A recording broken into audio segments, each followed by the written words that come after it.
그 방향 같은 게 2021년부터 해서 2년, 3년 어떤 방향은 미국은 참 좋았던 것 같고 최근 네. 한 2년 정도가 네. 나머지 세계는 특히 한국 같은 나라 수출 위주의 공산품을 잘 제조하는 이런 나라는 참 어려웠던 것 같고 네. 그게 이제 하나의 틀로 계속 갈 것 같습니까? 미국은 계속 좋습니까? 근데 미국도 예, 이제 굉장히 어떻게 보면 우리가 아는 경제적 상식에 반하는 일이 음, 발생했는데요. 예, 작년에 미국 경제의 성장률이 한 1.9, 예, 올해 성장률은 뭐 2.4, 2.5% 정도 할 것 같습니다. 예, 뭐 한국보다 높지요. 예, 근데 인플레이션이 심해가지고 작년 올해 7월까지 그렇게 공격적으로 금리를 올렸는데 음, 미국 경제 이렇게 좋다는 거는 사실 이제 미국 경제 규모가 크기 때문에 예, 성장률을 뭐 단순 비교하는 건 옳지는 않지만 예, 미국 경제의 잠재 성장률이 대략 뭐한 1.7, 1.8 이렇게 될 것 같은데 와, 금리를 이렇게 올리는데 경제가 잠재 성장률보다 높다라는 거는 예, 우리가 아는 경제학 상식에 잘 안 맞는 일인데 그러니까요. 이런 일이 벌어진 건 제 생각에 한 두 가지 같은데요. 첫 음, 번째는 뭐 IRA나 뭐 이런 것들이 미국 주도로 글로벌 밸류 체인을 이제 바꾸는 겁니다. 그렇지. 우리나라 예, 대기업들이 지금 뭐 미국에 투자하기로 약속한 것만 하나 100조거든요. 뭐 그렇기 때문에 전 세계의 투자를 미국이 빨아들인 측면이 하나가 있고요. 음, 또 두 번째는 IRA나 이런 것들을 하면서 공장을 미국에 짓는 대신에 음, 정부가 이제 보조금을 많이 주잖아요. 그렇죠. 정부가 돈을 많이 썼습니다. 미국 음, 정부가 보조금도 많이 내고 그리고 또 바이든 행정부가 리버럴한 정권이니까 하고 싶은 거 뭐 다 한 것 같아요. 뭐 친환경이나 신재생이나 뭐 예, 당위적으로 이제 진보주의자들이 하고 싶은 투자가 굉장히 많이 들어가서 음, 아마 올해 미국의 GDP 대비 재정 적자가 한 6.3% 정도 될 것 같은데요. 이제 이게 아, 어느 정도 감이 잘 안 오실 텐데 예, 지금 러시아가 장기간 우크라이나 전쟁하고 있지 않습니까? 그렇죠. 전쟁이란 건 그날의 모든 재원을 다 쏟아부어서 하는데 러시아의 GDP 대비 재정 적자는 4.5%입니다. 아, 그러니까 러시아가, 그러니까 돈을 미국 바이든 행정부가 저는 너무 많이 썼고 어, 그러다 보니까 중앙은행은 긴축을 하지만 반대편에서 정부가 재정 지출을 계속 쏟다 보니까 돈을 펑펑 쓰니까 인플레이션이 상당히 뭐 많이 낮아지긴 했지만 핵심 그러네요. 소비자 물가 지수 같은 건 뭐 여전히 높고요. 그러네요. 그래서 제 예, 생각에 이제 글로벌 밸류 체인을 자기 입맛에 맞게 재편을 하고 음, 미국 정부가 돈을 많이 쓰고 음, 뭐 이런 것들이 미국과 다른 나라를 좀 다르게 한 올해 뭐 주가가 전체적으로 많이 올랐지만 음, 제 생각에는 이제 중국 경제에 연동이 된 경제들은 다 어려웠죠. 뭐 한국 같은 그랬죠. 나라 예, 어려웠고 유럽은 뭐 장기 정체로 지금 가고 있는 것 같고요. 뭐 독일 같은 나라는 올해 성장률이 마이너스 성장할 것 같거든요. 마이너스 예, 연성장률이 역성장할 것 같습니다. 와, 그러니까 어떻게 보면 좀 미국만 상대적으로 좋았다. 예. 그런 한 해였다라고 말할 수가 있죠. 유럽 특히 그 중에서 이제 독일은 중국 경제와 지금 말씀하시는 것처럼 연동이 많이 돼 네, 있는 경제고 한국도 지금 그래서 그렇다면 미중 공급망 분리 순수하게 보면 완전히 이제 정치적인 결정이란 말이죠. 그럼요. 네, 예, 정치적인 결정 때문에 한쪽 사이드는 그 중에서도 우리는 최우방이라고 하는데 한쪽 사이드는 굉장히 좀 심각하게 고통을 받고 있고 뭐 이런 상황이니까 이거를 뭐 어떻게 그러면 정치적으로 또 타개하기는 힘들 거고 뭐 여러 가지 뭐 이제 예, 그 지정학이라고 하는 게 정치적 논리들이 들어가고 그렇죠. 하기 때문에 우리 투자자들도 이제 그런 어떤 인식이나 통찰이 필요하기는 합니다. 음, 다만 이제 중국 자체도 우리나라가 어떻게 보면 중국 덕분에 좀 이제 농을 섞어서 말씀드리면 빨대를 꽂아놓고 진짜 우리가 잘 마셨죠. 한 20년. 예, 예, 20여 년 전에 이제 뭐 이제 그 우리가 국회의원 선거 내년에도 있지만 예, 이제 한 국회의원 선거에 나온 어떤 후보가 야 무슨 어떤 정권 때문에 예, 부산에 뭐 신발 공장 망하고 대구에 섬유 공장 망했다 예, 이런 얘기를 했는데 실은 중국 때문이죠. 우리나라가 92년에 한중수교를 하면서 예, 한국의 제조업 고용의 정점이 제가 이제 자료를 한번 찾아보니까 음, 혹시 외환위기 직전 아닐까 생각했는데 놀랍게도 92년입니다. 아, 92년에 한중수교 하면서 다 공장이 이제 중국으로 가면서 싸니까. 그래서 이제 노동 집약적인 비즈니스인 뭐 섬유나 신발 같은 것들이 중국에 밀리는 과정을 음. 우리가 개혁개방, 중국 개혁개방 초기에 이제 봤고요. 음. 근데 거의 장기간에 걸쳐서 한국이 중국 경제 고성장하는데 가장 득을 본 나라입니다. 그렇죠. 예, 우리나라가 2000년대 한 20년 놓고 보면 뭐 어떤 정권 이런 거 떠나서 내수는 좋았던 적이 사실 별로 없습니다. 민간 소비 이런 그러네요. 거는 장기 네. 정체고요. 예. 기업은 뭐 투자를 열심히 하지만 음. 나라 밖에서 투자를 하고 음. 또 뭐 건설 투자 이런 쪽은 이제 너무 그동안 한국 건설 투자가 많이 이루어졌기 때문에 더 늘기가 어렵고 음. 그래서 뭐 지난 정권까지는 정부가 재정을 쓰면서 성장을 견인을 했고 그래서 크게 보면 수출로 지난 20년 동안 한국 경제가 버텨온 건데요. 예. 우리나라의 전체 무역 수지흑자가 지난 20년 동안에 8천억 달러인데 그 중에서 중국에서 번 게 6,800억 달러니까요. 그러니까 우리나라 중국 의존도 되게 높았고 또 이게 또 정치적인 결정이 아니더라도 최근 한 10년 놓고 보면 중국 경제 자체도 고성장을 하다 스스로 여러 가지 모순들이 이제 나오고 있기 때문에 예. 저는 뭐 장기적으로 보면 우리나라가 중국 의존도를 얼마나 좀 줄이면서 경제가 연착륙할 수 있느냐 이게 좀 중요할 것 같고요. 예.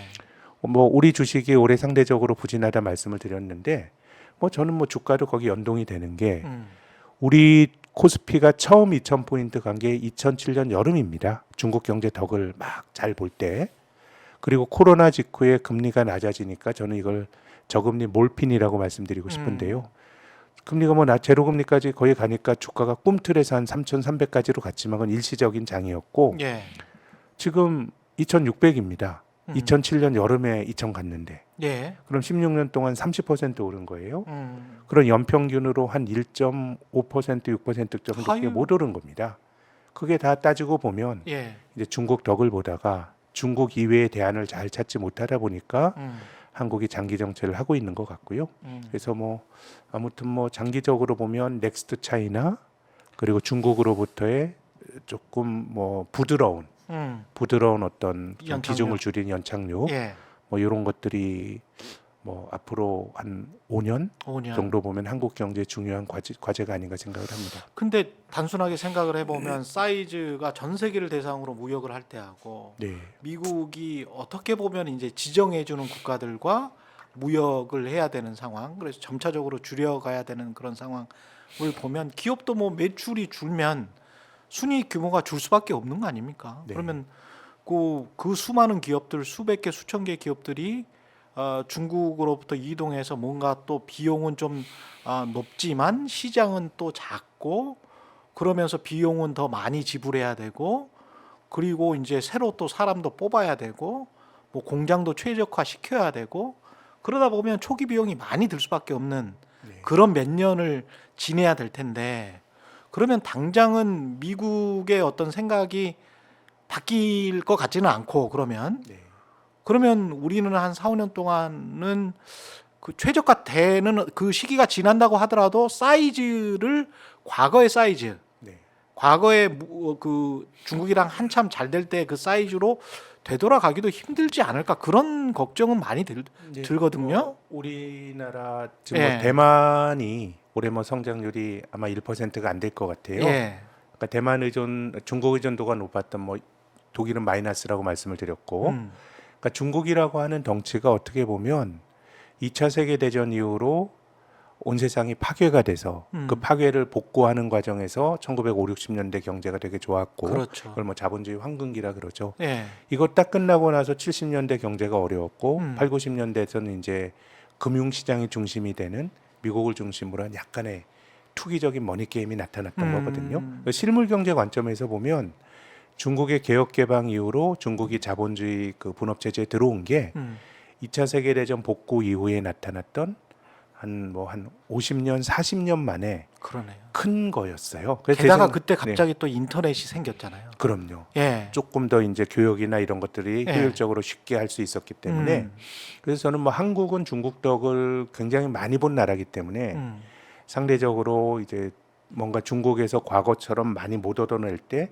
그 충격이 한국, 대만 이런 데가 이제 크게 받는 거고요. 그렇죠. 이제 글로벌 전체적으로 보더라도 어. 이제는 이제 중국이 빠진 근데 전 계속 말씀드립니다만은 지정학적인 갈등도 있고 또 중국 경제 자체가 가지고 있는 모순이나 불확실성 이런 것들도 좀 굉장히 커지고 있는 것 같아서요. 음. 그래서 뭐 우리가 사실은 뭐 중국도 그동안 더 많이 봤으니까 예. 거기에 대해서 더 큰 짐을 지는 것도 어떻게 보면 당연하다고 말할 수 있고 경제 전체적으로도 뭐 인도다, 동남아다 이렇게 얘기가 나오지만 뭐 부분적으로 중국의 빈틈을 메꿀 수는 있어도 빈틈을 채우는 정도지 중국을 대체하는 정도의 규모는 아니기 때문에 예.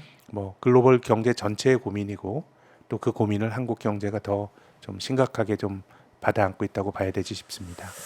지금 아까 저 미국 같은 경우에도 부채가 특히 이제 미국은 정부 부채가 그 지나치게 많은 나라로도 유명한데요.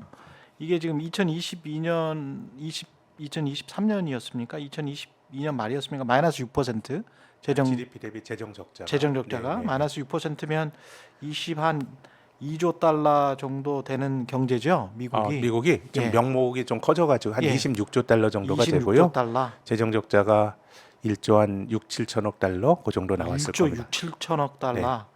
그래서 이제 공화당 쪽이나 이쪽에서는 더 이상은 버티기 힘들다. 근데 그게 예. 사실 뭐 제가 올해 전망을 할 때도 예. 미국 경제가 이렇게 뜨거울지 몰랐거든요. 예. 근데 이제 그 논거 중에 하나가 그 2022년에 예. 작년에 중간 선거에서 공화당이 하원의 다수당이 되지 않았습니까? 음. 사실 뭐 공화당이야 정부가 돈 쓰는 거 싫어하고 그런데 저는 미국도 코로나를 거치면서 뭔가 정부가 돈 쓰는 거를 막는 제어 장치가 좀 많이 약해졌다라는 느낌을 받는데 그래요. 왜 예. 그러냐면 2020년도에 코로나 직후에 음. 국민에 대한 보조금을 정부가 직접 수표를 끊어서 좀 보조금을 가장 후하게 준 나라가 미국인데요. 트럼프였는데. 트럼프 공화당 정권이었던 예. 것 같아요. 그래서 뭔가 이거 준 거를 뺏는 거는 사실 뭐 공화당의 완고한 그 보수주의자들은 뭐 예전에는 연방준비제도 같은 것도 해체하자 그랬어요. 나중에. 중앙은행이 예. 왜 금리를 낮게 유지해서 자원 배분을 왜곡시켜? 음. 경제에 뭐 하다 잘못한 사람은 책임도 지고 파산도 있고 이런 게 자본주의지. 중앙은행이 여러 가지 경제적 자원 배분을 왜곡시킨다는 생각을 가졌는데 제가 받는 느낌은 미국도 공화당도 정부가 돈 쓰는 걸 가로막는 걸 좀 제어하는 힘은 상당히 좀 약해진 것 같고 예. 그리고 또 한 가지는 이제 그런 식의 어떤 그 작은 정부가 80년대 레이건부터 시작을 해서 사실 2008년 이후로 보면 뭔가 시장에서 돌아가는 자생적인 힘은 미국도 많이 약해졌고 그래서 뭐 형편이 되면 중앙은행이 금리를 낮추고 또 정부가 형편이 되면 재정도 쓰고 예. 뭐 이런 쪽으로 왔기 때문에 예.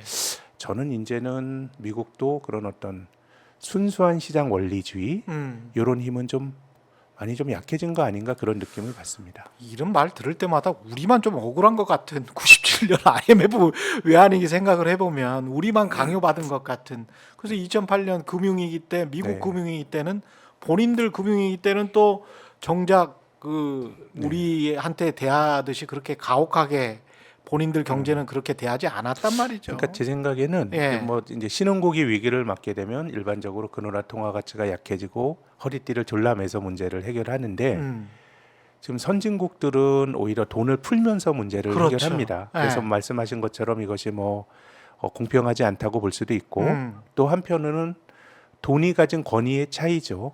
사람들이 다 받아들일 수 있는 통화를 만들어낼 수 있는 그 나라 중앙은행이 만들어낼 수 있는 나라와 예. 이거 어떤 위기가 생기게 되면은 사실 우리나라도 한국은행이 금융안정 기능이 있거든요. 그렇죠. 근데 이제 신흥국에서 큰 위기는 요즘 뭐 이제 뭐 건설이나 이런 쪽에 불협화음이 많이 생기지만 이제 그런 것들은 그 나라 중앙은행의 통화 정책으로 한국의 경우는 원화와 관련된 거는 중앙은행이 최종 대부자 역할을 할 수가 있는데 이제 대부분 그 기축 통화국에서 문제가 생기는 거는 외화에서 생기는 거죠. 그렇죠. 한국은행이 네. 달러를 찍어내지 못하니까 그래서 뭐 그런 한계들도 어느 정도는 좀 구조적으로 있는 게 아닌가 생각합니다.